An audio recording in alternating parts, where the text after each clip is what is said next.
दोस्तों, कहते हैं ना, कुछ रास्ते हम नहीं चुनते, वो रास्ते हमें चुन लेते हैं।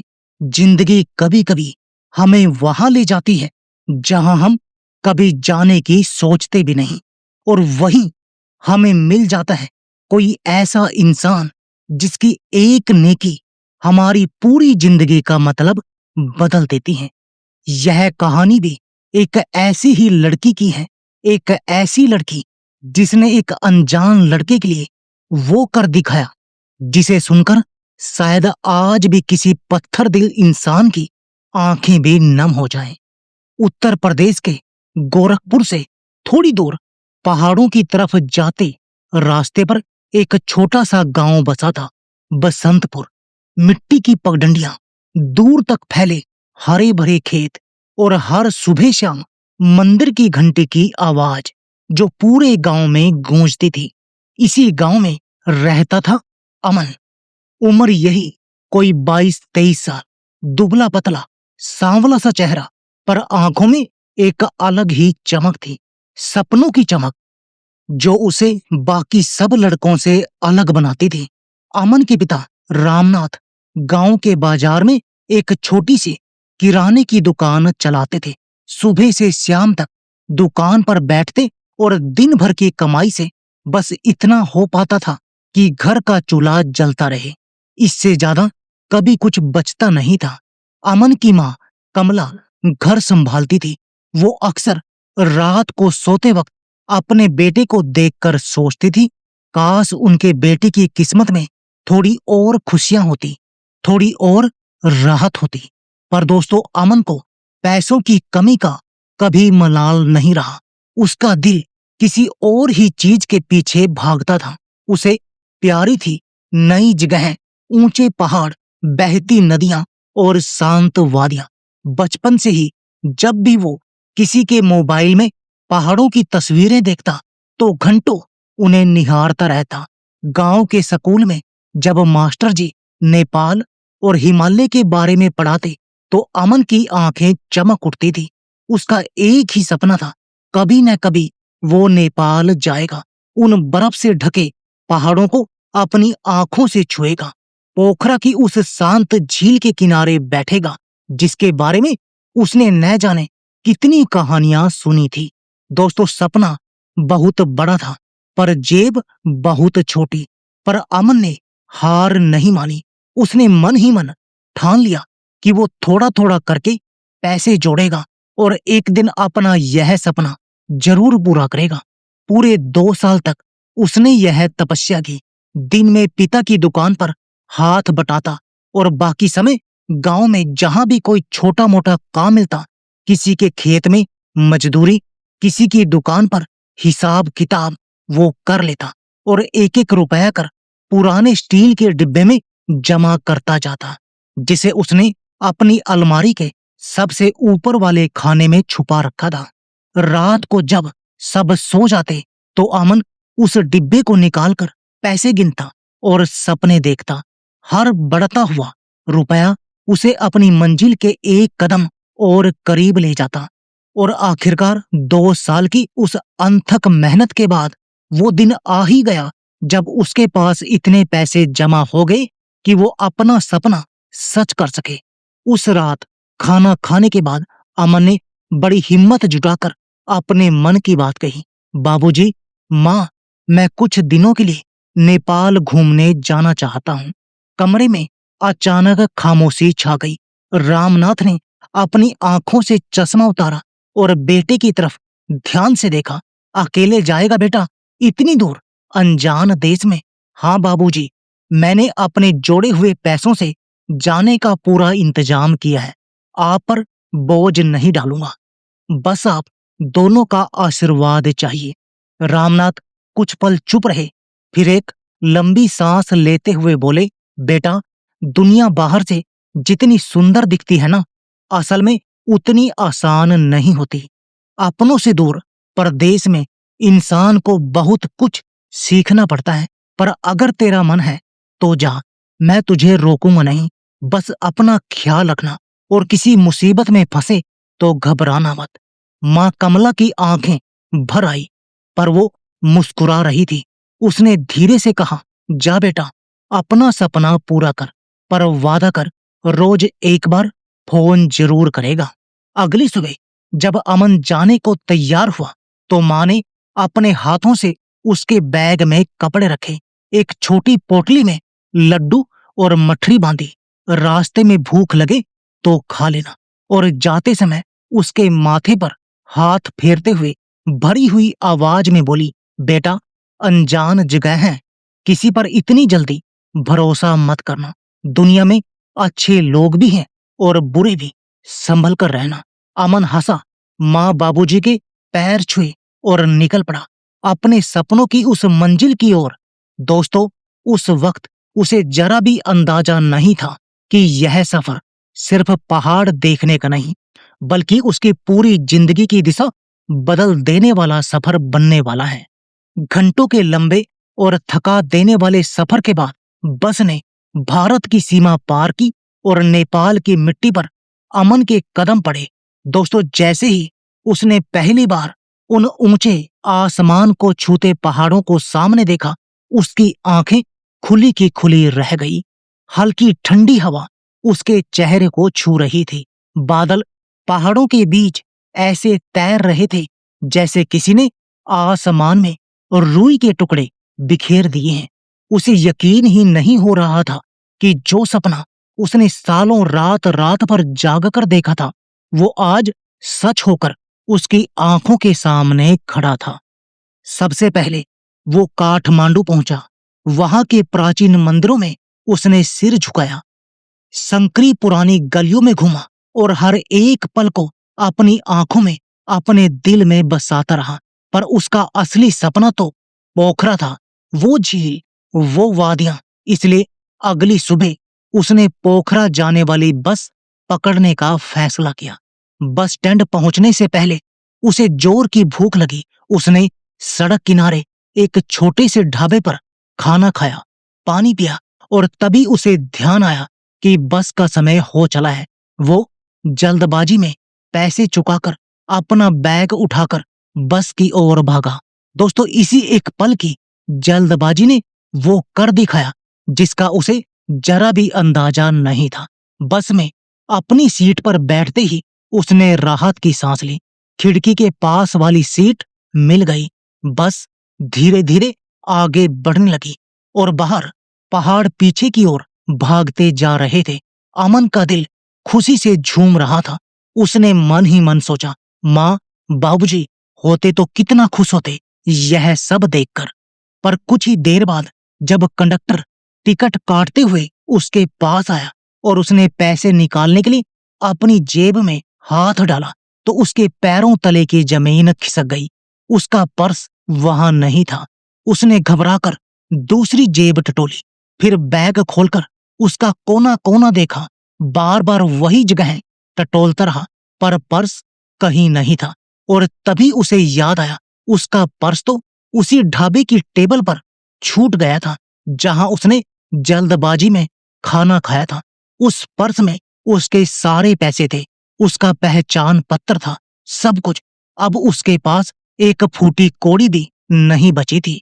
उसके माथे पर पसीने की बूंदें झलक आई, हाथ कांपने लगे। उसने भराई हुई आवाज में कंडक्टर को समझाने की कोशिश की, भैया मेरा पर्स कहीं गिर गया है या शायद उस ढाबे पर छूट गया है। मैं सच कह रहा हूं भैया, मैं चोर नहीं हूं, आप थोड़ा यकीन कीजिए। पर कंडक्टर ने रूखे स्वर में कहा, हर रोज 10 लोग यही बहाना बनाते हैं, अगर पैसे नहीं है तो अगले स्टॉप पर उतर जाओ, यह कोई धर्मशाला नहीं है। पूरी बस की निगाहें अब अमन पर टिक गई। कुछ लोग फुसफुसा रहे थे, कुछ उसे शक की नजर से देख रहे थे। दोस्तों, जरा सोचिए, एक अनजान देश में जहां उसका कोई अपना नहीं था, जहां कोई उसकी भाषा, उसकी पहचान नहीं जानता था, अब उसके पास न पैसे थे, न कोई सहारा, न कोई रास्ता। शर्म और बेबसी से उसका सिर झुक गया। उसकी आंखों में आंसू आ गए, पर वो उन्हें बहने नहीं दे रहा था। उसके अंदर एक तूफान चल रहा था। माँ की वो बात बार बार याद आ रही थी कि किसी पर इतनी जल्दी भरोसा मत करना। बस अगले स्टॉप पर रुकी। कंडक्टर ने उसका बैग पकड़कर उतरने का इशारा किया। अमन की आंखों के सामने अंधेरा छाने लगा और ठीक उसी पल उसके बगल वाली सीट से एक धीमी पर बेहद मजबूत आवाज आई, रुकिए, इनका टिकट मैं देती हूं, इन्हें मत उतारिए। पूरी बस में जैसे सन्नाटा छा गया। अमन ने चौंक कर अपने बगल देखा।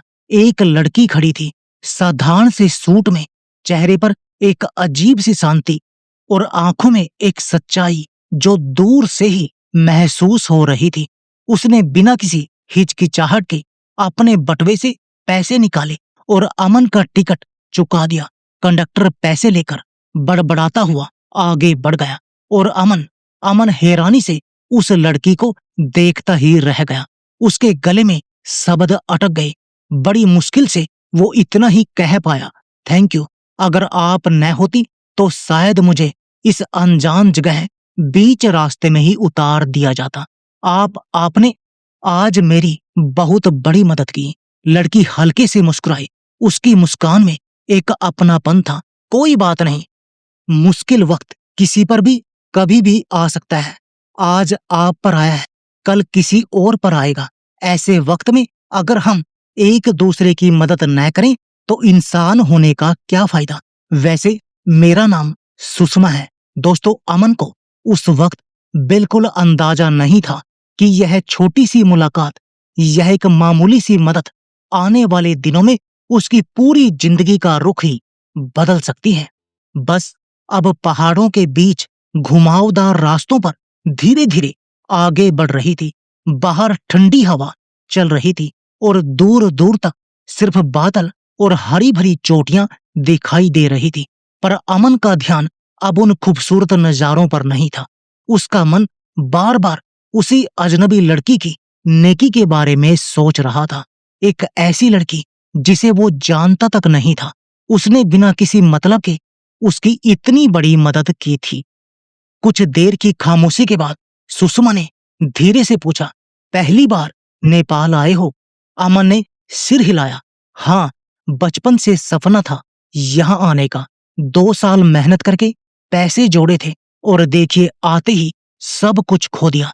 उसकी आवाज में एक गहरी उदासी थी। सुषमा हल्की सी हंसी। लगता है किस्मत शुरुआत में ही तुम्हारी परीक्षा ले रही है, पर परेशान मत हो। मेरी अम्मा कहती है हर अंधेरी रात के बाद सुबह जरूर आती है। हर मुश्किल का कोई न कोई रास्ता जरूर निकलता है। उसकी बातों में एक ऐसी तसल्ली थी कि अमन का मन थोड़ा हल्का हो गया। धीरे धीरे दोनों के बीच बातचीत होने लगी। सुषमा ने बताया कि वो पोखरा में ही रहती है। उसके पिता कुछ साल पहले एक लंबी बीमारी की वजह से इस दुनिया से चल बसे थे। तब से घर की सारी जिम्मेदारी उसके छोटे से कंधों पर आ गई थी। उसकी माँ, जिन्हें वो प्यार से आमा कहती थी, अब अक्सर बीमार रहती थी और घर में एक और जान थी, उसका छोटा भाई सोनू, जो अभी स्कूल में पढ़ता था। सुषमा अपनी माँ के साथ मिलकर पोखरा की एक गली में एक छोटा सा चाय नाश्ते का खोखा चलाती थी। सुबह मुंह अंधेरे उठती, खोखा खोलती, दिन भर ग्राहकों के लिए चाय पकौड़े बनाती और रात को थककर सो जाती।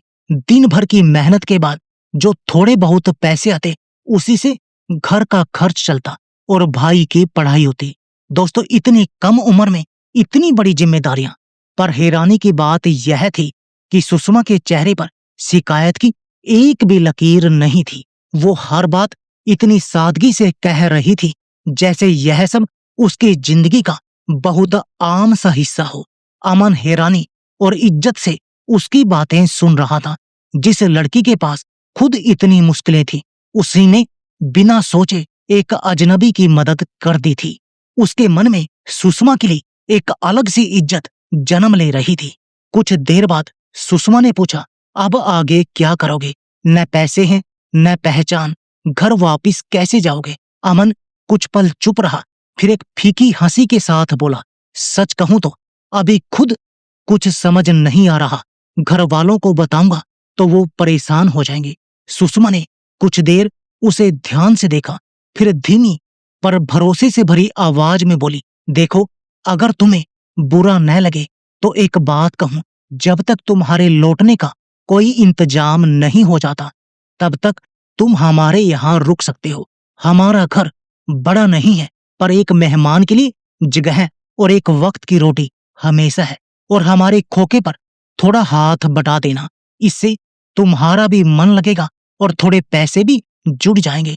अमन की आंखें भर आई। एक अनजान देश में, जहां उसका कोई नहीं था, एक लड़की उसकी ओर बार बार मदद का हाथ बढ़ा रही थी, बिना किसी स्वार्थ के। उसके पास कोई दूसरा रास्ता भी नहीं था। और सच कहें तो उस लड़की की आंखों में उसे जो सच्चाई दिखी थी, उसने उसका भरोसा जीत लिया था। उसने धीरे से सिर झुकाकर हाँ कर दी।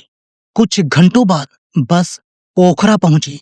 बस से उतरते ही अमन कुछ पल वहीं ठहर गया। सामने वो शांत झील थी, जिसके पानी में पहाड़ों का अक्स ऐसे झलक रहा था मानो आसमान जमीन पर उतर आया हो। दूर बर्फ से ढकी चोटियां ढलते सूरज की रोशनी में सोने जैसी चमक रही थी। हवा में एक अजीब सा सुकून था। दोस्तों, यही तो वो जगह थी जिसे देखने के लिए अमन ने सालों इंतजार किया था। पर अब जब वो यहाँ खड़ा था तो उसकी जेब खाली थी और उसका एकमात्र सहारा एक अजनबी की दयालुता थी। किस्मत भी कितने अजीब खेल खेलती है। सुषमा उसे लेकर अपनी गली की ओर चली। रास्ते में अमन ने महसूस किया कि पोखरा की जिंदगी शहरों जैसी भागदौड़ वाली नहीं थी। यहाँ हर चीज में एक ठहराव था, एक अपनापन था। कुछ देर चलने के बाद वो एक छोटे से पर साफ सुथरे घर के सामने पहुंचे, जिसके बाहर एक छोटा सा खोखा था और लकड़ी के बोर्ड पर हाथ से लिखा था, सुषमा चिया पसल। सुषमा ने अंदर जाकर अपनी माँ को पूरी बात बताई।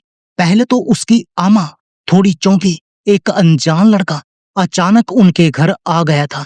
पर जब उन्होंने बस वाली पूरी घटना सुनी तो उनके चेहरे की झिझक ममता में बदल गई। उन्होंने कमजोर पर स्नेह भरी आवाज में कहा, कोई बात नहीं बेटा, मुसीबत में किसी का साथ देना ही तो इंसान का सबसे बड़ा धर्म है।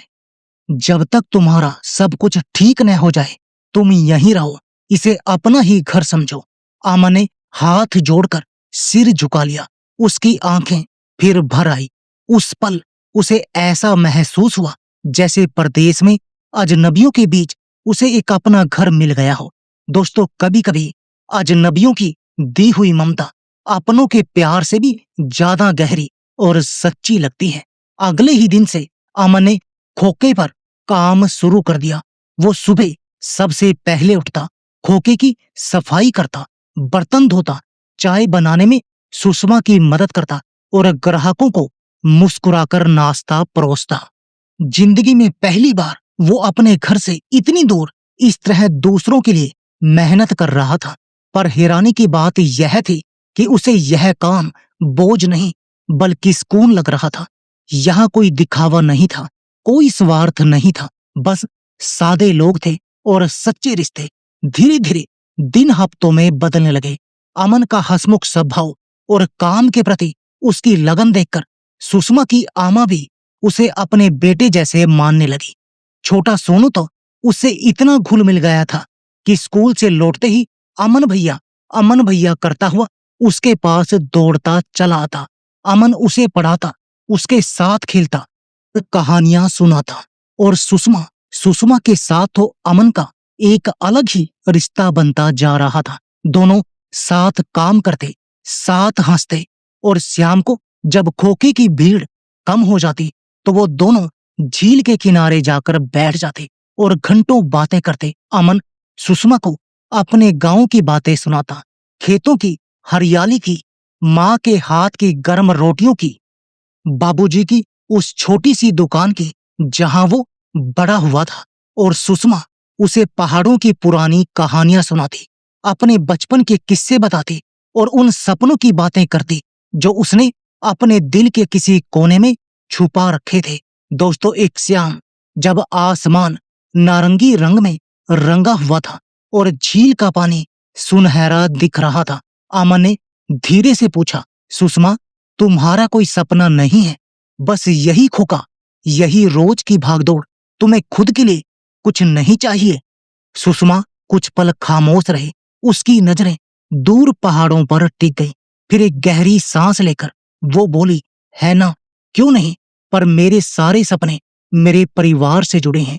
सबसे बड़ा सपना यह है कि मेरी आमा का इलाज पूरा हो जाए। डॉक्टर ने बताया है कि उनके दिल की एक नस में परेशानी है। एक बड़ा ऑपरेशन करना है, वरना खैर उस ऑपरेशन में बहुत पैसे लगेंगे। इसलिए मैं 2 साल से हर महीने थोड़ा थोड़ा करके पैसे जोड़ रही हूँ। बहुत मुश्किल से अपने पेट काट काट कर अब जाकर थोड़े पैसे जमा हुए हैं। बस मेरी आमा ठीक हो जाए, फिर मैं सोनू को खूब पढ़ाऊंगी, बड़ा आदमी बनाऊंगी और मेरे अपने सपने तो उन्हीं दोनों की खुशी में हैं। अमन उसकी बातें सुनता रह गया। एक लड़की जो खुद के लिए कुछ नहीं मांग रही थी, जिसके हर सपने में सिर्फ उसका परिवार था। उसी पल अमन के दिल में सुषमा के लिए जो इज्जत थी वो किसी और ही एहसास में बदलने लगी। दोस्तों, प्यार कभी ऐलान करके नहीं आता, वो तो धीरे धीरे चुपके से दिल में उतर जाता है।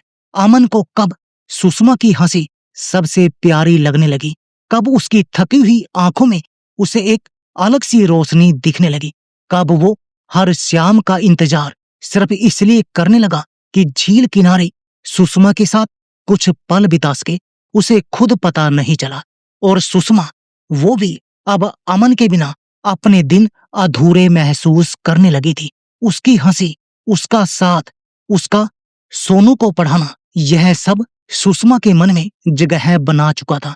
दो अलग देशों के, दो अलग जिंदगियों के दो इंसान बिना कुछ कहे धीरे धीरे एक दूसरे के दिल के करीब आ रहे थे। न किसी ने कुछ कहा, न किसी ने कुछ पूछा, पर दोनों की आंखें वो सब कह रही थी जो जुबान कहने से डरती थी। समय यूं ही प्यार और सुकून के साथ बीतता जा रहा था। अमन ने अपने घर फोन करके बता दिया था कि वो ठीक है, बस कुछ दिन और रुक कर लौटेगा। उसने यह नहीं बताया था कि उसका पर्स खो गया है। वो अपने माँ बाबूजी को परेशान नहीं करना चाहता था। उसकी आवाज में एक नई खुशी थी, जिसे सुनकर माँ कमला थोड़ा निश्चित हो गई थी। हालांकि एक माँ का दिल बेटे के दूर होने पर हमेशा धड़कता ही रहता है। पर दोस्तों, जिंदगी कब करवट बदल ले कोई नहीं जानता।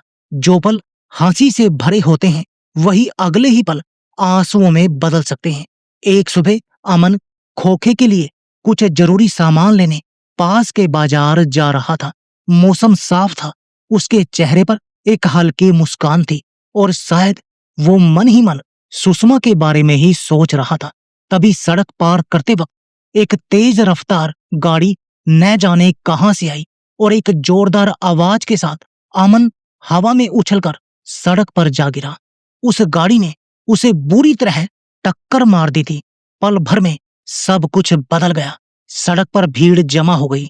अमन बेहोश पड़ा था, उसके सिर और पैर से खून बह रहा था। खबर जैसे ही सुषमा तक पहुंची, उसके हाथ से चाय का गिलास छूटकर जमीन पर गिर गया और टूट गया। एक पल को तो जैसे उसकी सांस ही रुक गई। फिर वो बदहवास से बिना कुछ सोचे हॉस्पिटल की ओर भागी। उसके पैर कांप रहे थे, आंखों के सामने अंधेरा छा रहा था और दिल में बस एक ही दुआ थी, हे भगवान, अमन को कुछ न हो। हॉस्पिटल पहुंचकर उसने देखा कि अमन को इमरजेंसी वार्ड में ले जाया गया था। वो बाहर बेबस खड़ी रही, हाथ जोड़े, आंखों से आंसू बहाते हुए। घंटों इंतजार के बाद डॉक्टर बाहर आए और उन्होंने जो कहा उसने सुषमा के पैरों तले की जमीन हिला दी। देखिए, लड़के की हालत बहुत गंभीर है, सिर में चोट है और अंदरूनी रक्तस्राव हो रहा है। अगर तुरंत एक बड़ा ऑपरेशन नहीं हुआ तो इसकी जान बचाना बहुत मुश्किल है और इस ऑपरेशन के लिए बहुत पैसे चाहिए होंगे। आपको जितनी जल्दी हो सके पैसों का इंतजाम करना होगा, वक्त बहुत कम है। दोस्तों, जरा सोचिए उस पल के बारे में। अमन कौन था? सुषमा का कुछ हफ्ते पहले एक बस में मिला एक अजनबी मुसाफिर। न कोई खून का रिश्ता, न कोई वादा, न समाज के सामने कोई पहचान। कोई भी इंसान इस वक्त पीछे हट सकता था। कोई भी कह सकता था, यह मेरी जिम्मेदारी नहीं है, मैं खुद इतनी मुश्किल में हूं और किसी को कोई दोष भी नहीं देता। पर सुषमा वहां खड़ी थी। उसकी आंखों से आंसुओं की धारा बह रही थी और उसके दिमाग में बस एक ही सवाल हथौड़ी की तरह चोट कर रहा था, इतने पैसे कहां से आएंगे? और तभी दोस्तों, उसके मन में वो ख्याल आया जिसे सोचते ही उसका पूरा शरीर कांप गया। उसके पास पैसे थे, वही पैसे जो उसने 2 साल की कड़ी मेहनत से अपना पेट काट काट कर एक एक रुपया जोड़कर अपने बीमार माँ के दिल के ऑपरेशन के लिए बचाए थे। वो पैसे जो उसकी अपनी आमा की जिंदगी की एकमात्र उम्मीद थे, वो वहीं खड़ी रह गई। उसके अंदर एक भयंकर तूफान चल रहा था। एक तरफ उसकी अपनी माँ थी, जिनके लिए उसने अपनी हर खुशी कुर्बान करके वो हर रुपया जोड़ा था, जो उसकी जिंदगी का सबसे बड़ा सपना थी। और दूसरी तरफ एक अजनबी लड़का, जिसकी सांसें अभी इस पल उन्हीं पैसों पर टिकी थी। अगर मैं ये पैसे अमन पर लगा दूं तो मेरी आमा का इलाज कैसे होगा? कहीं देर हो गई तो? और अगर मैं ये पैसे नहीं दूं तो अमन? नहीं नहीं, उसका मन फट रहा था। आंसू उसकी आंखों से लगातार बह रहे थे। वो जिंदगी का सबसे मुश्किल फैसला लेने जा रही थी। उसे अपनी आमा की वो बात याद आई जो उन्होंने बचपन में कही थी, बेटी पैसे फिर से कमाए जा सकते हैं, पर एक बार गई हुई जान कभी वापस नहीं आती। जब भी जिंदगी और पैसे के बीच चुनना पड़े, हमेशा जिंदगी चुनना। और उस एक याद ने सुषमा का फैसला कर दिया। उसने कांपते हाथों से अपना वो पुराना थैला खोला जिसमें उसके 2 साल की मेहनत, उसके आंसू, उसके सपने बंद थे। और वो सारे पैसे डॉक्टर के हाथ में रखते हुए रूंधे गले से बोली, डॉक्टर साहब, इस लड़के का ऑपरेशन कीजिए, इसकी जान बचाइए। ये सारे पैसे, ये सब इसी के इलाज में लगा दीजिए, बस इसे बचा लीजिए। डॉक्टर एक पल के लिए ठिठक गए। उन्होंने हैरानी से पूछा, ये पैसे? ये तो काफी हैं, पर ये लड़का तुम्हारा क्या लगता है? कोई रिश्तेदार? सुषमा ने अपने आंसू पोंछे और एक मजबूत पर भीगी हुई आवाज में कहा, नहीं डॉक्टर साहब, ये मेरा कोई रिश्तेदार नहीं है। ये तो कुछ दिन पहले ही मुझे रास्ते में मिला था, पर इस वक्त इस प्रदेश में इसका मेरे सिवा कोई नहीं है और किसी की जान बचाने से बड़ा कोई रिश्ता नहीं होता। डॉक्टर साहब, बस आप ऑपरेशन शुरू कीजिए। दोस्तों, उस हॉस्पिटल के गलियारे में जो भी मौजूद था, उसकी आंखें भर आई। एक गरीब लड़की जिसके पास खुद कुछ नहीं था, जिसकी अपनी माँ बीमार थी, उसने अपनी माँ के इलाज के लिए जोड़े हुए सारे पैसे, अपने सारे सपने एक अजनबी की जिंदगी पर वार दिए थे। शायद इसी पल को कहते हैं जब इंसानियत भी रो पड़ती है। ऑपरेशन कई घंटों तक चला। सुषमा पूरी रात हॉस्पिटल के बाहर हाथ जोड़े बैठी रही। उसने न कुछ खाया न पानी पिया, बस अपने भगवान से, हर उस शक्ति से जिसे वो जानती थी, अमन की जिंदगी की भीख मांगती रही। एक तरफ उसके मन में अमन की चिंता थी तो दूसरी तरफ अपनी आमा का ख्याल भी कचोट रहा था। पर उसने खुद को समझाया, जो किया सही किया। एक जिंदगी मेरे सामने बुझ रही थी, मैं उसे ऐसे नहीं जाने दे सकती थी। और आखिरकार जब सुबह की पहली किरण पहाड़ों के पीछे से झांकी तो डॉक्टर थके हुए पर मुस्कुराते हुए बाहर आए। मुबारक हो, खतरा टल गया है, लड़का बच गया है। तुम्हारी वजह से, तुम्हारे सही वक्त पर लिए गए फैसले की वजह से यह आज जिंदा है। यह सुनते ही सुषमा की आंखों से आंसुओं का सैलाब बह निकला। पर इस बार वो आंसू दर्द के नहीं थे, सुकून के थे। वो वही गलियारे में जमीन पर बैठकर फूट फूट कर रो पड़ी, जैसे उसके दिल का सारा बोझ उन आंसुओं के साथ बह गया हो। 2 दिन बाद जब अमन को होश आया तो उसने खुद को हॉस्पिटल के बिस्तर पर पाया। उसके सिर पर पट्टी बंधी थी, पूरे शरीर में दर्द था। पर होश में आते ही सबसे पहले जो चेहरा उसने देखा वो सुषमा का था, जो उसके बिस्तर के पास कुर्सी पर बैठी उसका हाथ थामे थक कर सो गई थी। उसकी आंखों के नीचे काले घेरे थे, चेहरे पर कई रातों की थकान साफ झलक रही थी। अमन को धीरे धीरे सब याद आने लगा, गाड़ी, टक्कर और फिर अंधेरा। उसने पास खड़ी नर्स से धीमी आवाज में पूछा कि उसका इतना बड़ा ऑपरेशन कैसे हुआ, इतने पैसे कहां से आए। और जब नर्स ने उसे पूरी बात बताई कि कैसे इस लड़की ने अपनी बीमार मां के इलाज के लिए जोड़े हुए सारे पैसे बिना एक पल सोचे उसकी जान बचाने में लगा दिए, तो अमन का गला रुंध गया और उसकी आंखों से आंसू बहने लगे। उसकी आंखों के आंसू सुषमा के हाथ पर गिरे और उसकी नींद खुल गई। अमन को होश में देखकर सुषमा का चेहरा खिल उठा। अमन, तुम्हें होश आ गया, भगवान का लाख लाख शुक्र है। पर अमन ने उसका हाथ अपने कांपते हाथों में लिया और रूंधी हुई आवाज में बोला, सुषमा, तुमने ये क्या किया? वो पैसे तो तुम्हारी आमा के इलाज के लिए थे, उनकी जिंदगी की उम्मीद थे वो, और तुमने एक अजनबी के लिए, मेरे लिए अपनी माँ का इलाज दांव पर लगा दिया। मैं तो तुम्हारा कोई भी नहीं हूं सुषमा। फिर क्यों? सुषमा कुछ पल खामोश रहे, फिर उसने अमन की आंखों में सीधे देखते हुए बेहद शांत और गहरी आवाज में कहा, अमन, मेरी आमा हमेशा कहती है, जिंदगी और पैसे के बीच चुनना पड़े तो हमेशा जिंदगी चुनना। उस वक्त मेरे सामने एक जिंदगी थी जो खत्म हो सकती थी, और मैं अपनी आंखों के सामने किसी को मरते हुए नहीं देख सकती थी। तुम मेरे लिए अजनबी थे, हाँ, पर तुम एक इंसान तो थे, और इंसान से बड़ा कोई रिश्ता इस दुनिया में नहीं होता। रही बात आमा की, तो भगवान पर भरोसा है, उनका इलाज भी हो जाएगा। एक जिंदगी बच गई, यही मेरे लिए सबसे बड़ी बात है। दोस्तों, अमन के पास कहने को कोई शब्द नहीं बचे थे। वो बस उस लड़की को देखता रह गया जिसने उसे यह सिखा दिया था कि नेकी और इंसानियत असल में होती क्या है। उस पल अमन ने मन ही मन एक कसम खाई, वो उस लड़की का यह कर्ज जरूर उतारेगा, पैसों से नहीं बल्कि उसकी आमा की जिंदगी लौटाकर।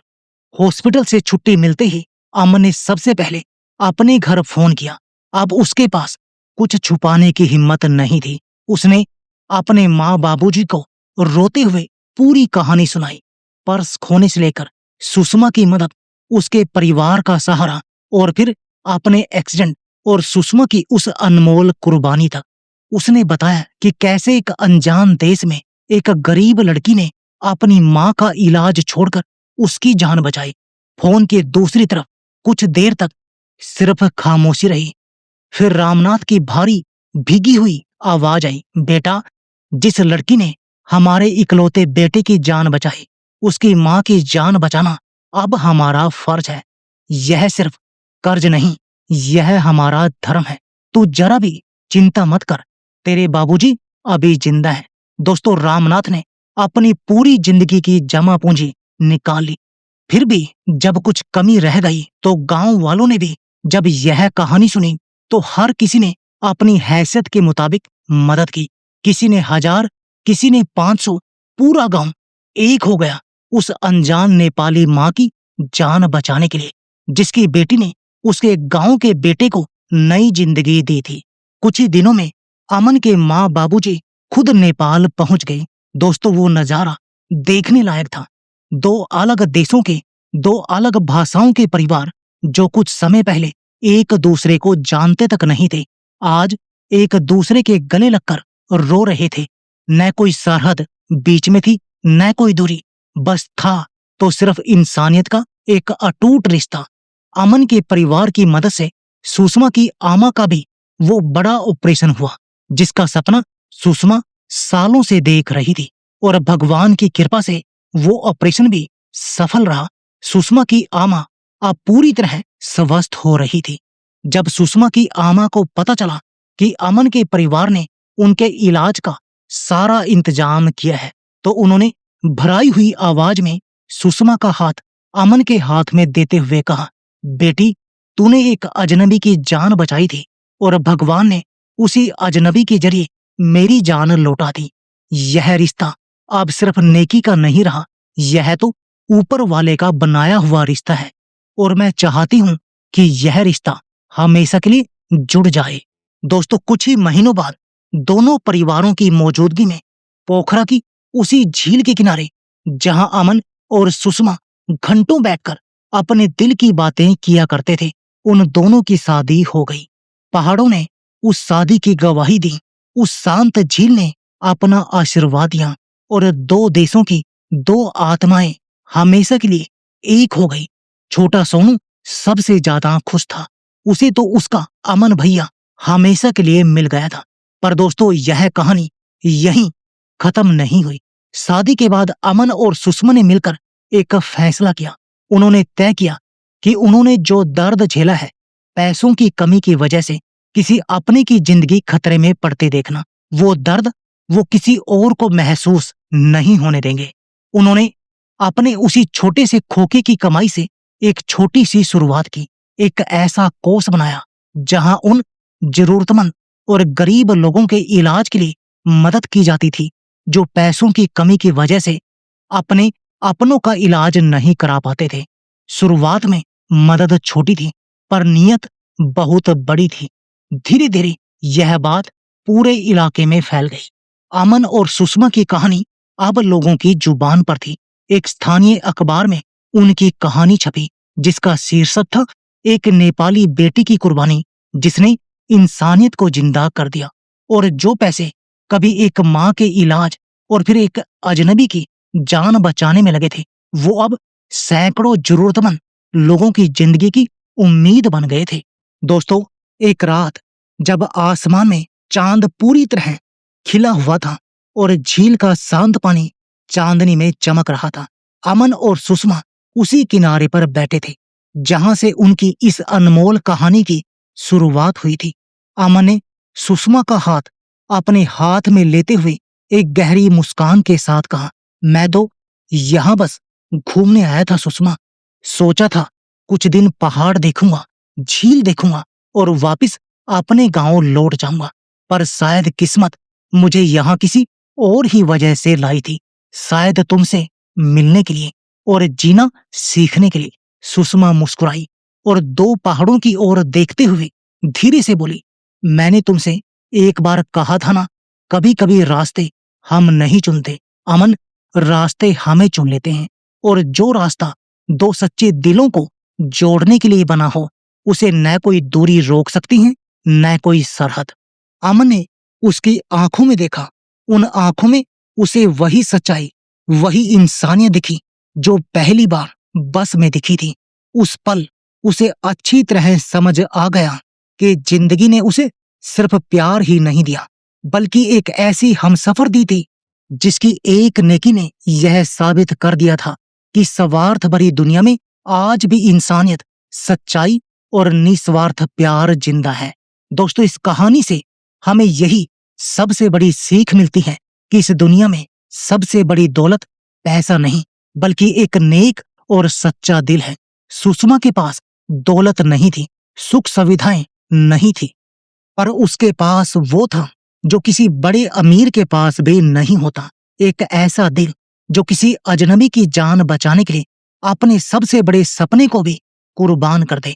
और शायद यही असली इंसानियत है, जब हम अपने स्वार्थ से ऊपर उठकर किसी और की जिंदगी और खुशी के बारे में सोचते हैं। अब आप दिल पर हाथ रखकर मुझे बताइए, अगर आप सुषमा की जगह होते तो क्या आप एक अजनबी की जान बचाने के लिए अपने सबसे बड़े सपने को इस तरह कुर्बान कर पाते? और क्या आपको सच में लगता है कि आज भी इस दुनिया में बिना किसी स्वार्थ के सिर्फ इंसानियत के लिए मदद करने वाले लोग मौजूद हैं? अपना जवाब कमेंट में जरूर बताइए, मुझे आपके जवाब का इंतजार रहेगा। अगर यह कहानी आपके दिल को छू गई हो, अगर एक पल के लिए भी आपकी आंखें नम हुई हो तो वीडियो को लाइक जरूर करें और इसे अपने दोस्तों और परिवार के साथ शेयर करें ताकि यह संदेश ज्यादा से ज्यादा लोगों तक पहुंचे कि इंसानियत आज भी जिंदा है। और ऐसे ही दिल को छू लेने वाली कहानियों के लिए हमारे चैनल कहानियाना को सब्सक्राइब करना भूलिए मत। कमेंट करके यह भी जरूर बताइए कि आप यह कहानी किस शहर या गांव से सुन रहे हैं। मिलते हैं अगली एक नई दिल को छू लेने वाली कहानी के साथ। तब तक के लिए अपना ख्याल रखिए, खुश रहिए और दूसरों की मदद करते रहिए। धन्यवाद।